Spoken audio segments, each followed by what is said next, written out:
Welcome po muli sa Philippine Weather Trivia. Again, para po sa mga bago sa channel na to, ako nga po muli, si Alvin Pura, isang meteorologist at ang inyong weather tito. Bago natin puntahan itong tatawagin nating super bagyong Inday, silipin muna natin itong bagyong Henry. Well, ito pong dating bagyong Henry ay unti-unti na pong lumalayo o tuluyan na pong lumalayo sa ating bansa. Ito po ay mas malapit na dyan sa may area ng Vietnam kumpara dito sa ating bansa. At kung mapapansin nyo, wala na po yung direktang epekto sa atin, bagamat may mga kaulapan pa rin dito sa may West Philippine Sea. Ito po yung ating habagat o southwest monsoon. Unti-unti na rin po yung hinihila ng bagyong Henry papalayo sa ating bansa. Sa katunayan, ngayong weekend, posible pa tayong magkaroon ng tinatawag na monsoon break o yung tuluyang pag-atras ng habagat. Mawawalan po ng epekto sa atin yan. Kung saan, magkakaroon po tayo ng mas maliwalas na panahon. Actually, medyo mainit pa rin po sa tanghali sa malaking bahagi na po yan ng ating bansa, including Metro Manila, Metro Cebu at Metro Davao. At kung may mga pagulan tayo, ito po yung mga afternoon showers o thunderstorms na lamang o yung ating mga patches na mga kaulapan o yung mga pulo-pulo nating pagulan. At medyo malakas din po yan kapag meron tayong thunderstorms. So, paghandaan din po natin yan. Pero medyo mainit po sa umaga hanggang tanghali. Sa hapon, nagiging maulap. At kung minsan, meron nga tayong mga afternoon showers at thunderstorms. So, mula weekend, magpapatuloy po yan sa unang bahagi ng linggo, next week. Dahil sa gitnang bahagi, meron na tayong inaasahang pagbabalik ng habagat o southwest monsoon dahil sa papasok nating posibleng tawagin nating super bagyong Inday. Punta na natin yan. So, banda dito nga sa gitnang Pasipiko na malayo pa sa anumang bahagi ng ating bansa, ang severe tropical storm Bobby. Ito po ay lumakas na at nasa severe tropical storm category na nga po. Approximately, yung kanyang taglay na lakas na hangin ay nasa between 80 to 90 kilometers per hour malapit sa kanyang gitna. At kung mapapansin nyo, nasa labas pa rin po yan ng information domain ng Pag-asa. So, posibleng bukas, pumasok na po yan dito sa mas malaking square o rectangle at maaaring na din pong maglabas ng detalye tungkol dyan yung Pag-asa. Pero sa ngayon, wala pa po silang detalye dyan maliban doon sa tropical cyclone threat potential. Pero again, ito po ay isang malakas na bagyo na at patuloy pa po yung lalakas habang binabaybay itong East Philippine Sea at itong kalagitnaan ng dagat Pasipiko. Maliban dyan, kung mapapansin nyo yung distansya niya sa ating bansa is napakalayo pa po niyan. At kung pagbabasehan natin yung coordinates ng Japan Meteorological Agency is nasa around 2,700 approximately yung kanyang distance sa layo pa. Dito sa ating area of responsibility pa, plus 1,000 kilometers pa po yan if ever sa landmass o sa lupa natin susukatin approximately. So higit 3,000 kilometers pa ang layo niyan sa anumang bahagi ng ating landmass o kalupaan.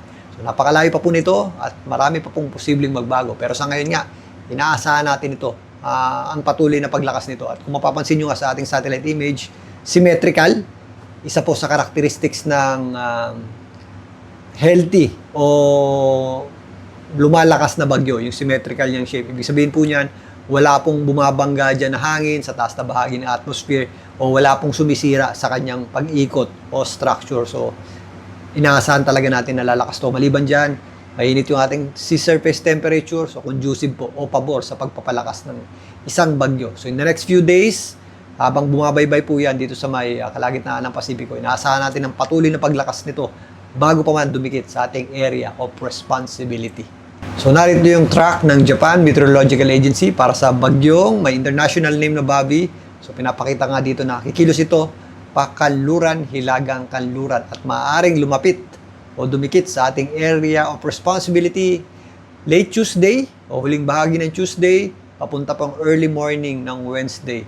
At kaya tayo nagbe-base muna dito sa GMA dahil ito po yung pinakamalapit sa Pag-asa. Since part tayo ng Western Pacific region, ito yung ating regional center. Japan po yung ating regional center. So parehas tayo na 10-minute average.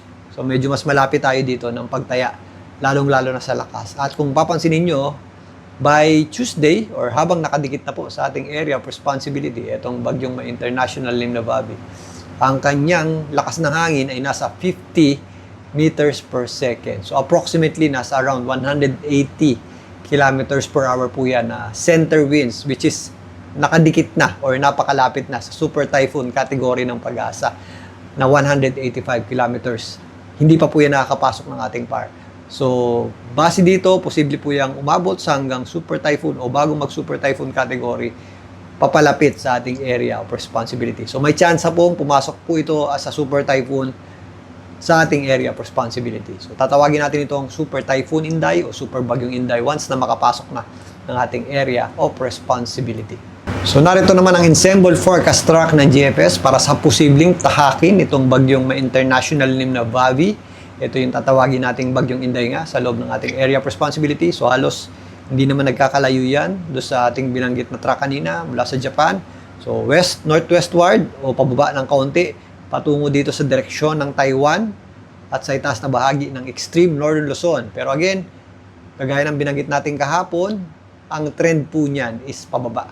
So sa ngayon, napakalayo pa po niyan, hindi natin inaalis ang posibilidad na dumikit pa po yan dito sa extreme northern Luzon, maging dito sa northern Luzon. Base nga rin dito, meron tayong mga outliers na lumalapit po yan dito sa northern Luzon at extreme northern Luzon. So hindi pa natin inaalis yung tsansa na maglandfall po yan o sumabit sa mga isla dyan sa itaas na bahagi ng ating bansa. So malaki pa rin po ang uncertainty nito. Posible pa rin po yan mas sumubsob ng bahagya or mas umakyat ng bahagya. So depende pa sa direksyon yan. Pero nonetheless, ito po ay magpapalakas o hihila ng ating habagat na kung saan ito po ay magpapaulan naman sa malaking bahagi ng ating bansa, mostly dito sa western section nito. Sa ngayon nga, hindi natin ito inaasahan pang maglandfall o tumama sa lupa, pero medyo malawak po yung kanyang sirkulasyon. Sasabit at sasabit po yan dito sa extreme northern Luzon at northern Luzon. So maaari pong magtaas ng tropical cyclone wind signal dyan ang Pag-asa.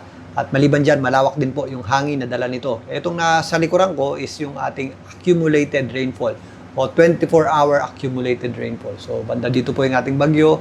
As early as Wednesday, meron na po tayong mga pagulan dulot ng ating habagat o southwest monsoon. Siyempre, mauuna po yan dito sa western section ng Mindanao.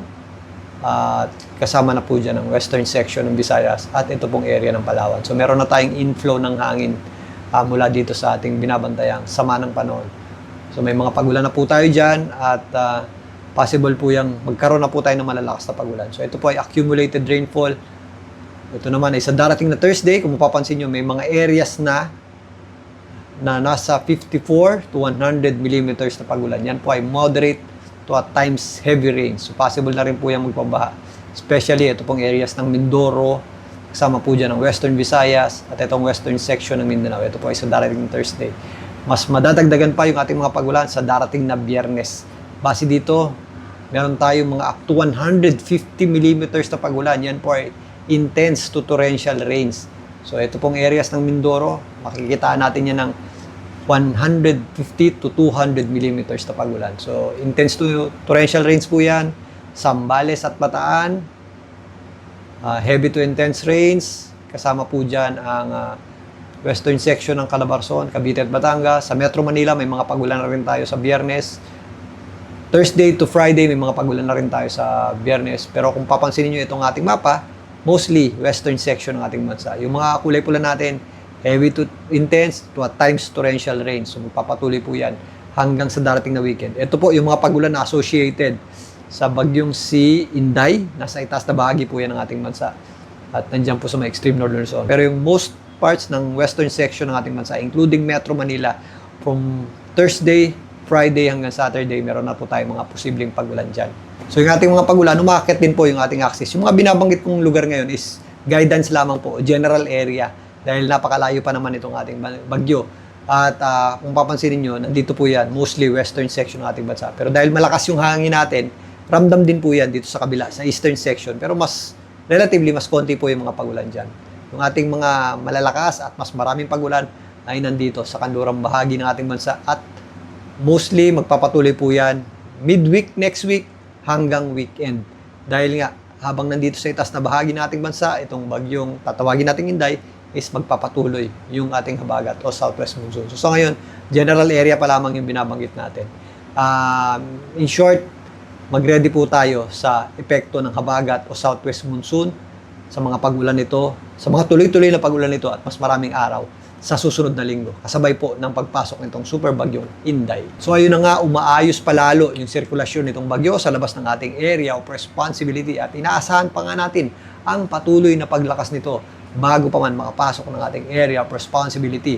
Sa ngayon, hindi pa natin nakikitang maglandfall pero ang sigurado po ay magpapalakas po yan ng ating habagat o southwest monsoon na siya pong magdudulot ng malawakang pagulan na maaaring magdulot din po ng malawakang pagbaha sa malaking bahagi nating bansa. Mula kalagitnaan ng linggo sa susunod na linggo, magpapatuloy pa po yan next weekend. Kaya ngayon pa lang, abangan na po natin at mag-ready na rin po tayo sa mga magiging posibleng epekto ng mga pagulan, maaaring idulot ng habagat at maging yung direct effect nitong bagyong tatawagin nating Inday dito sa itaas na bahagi ng ating bansa.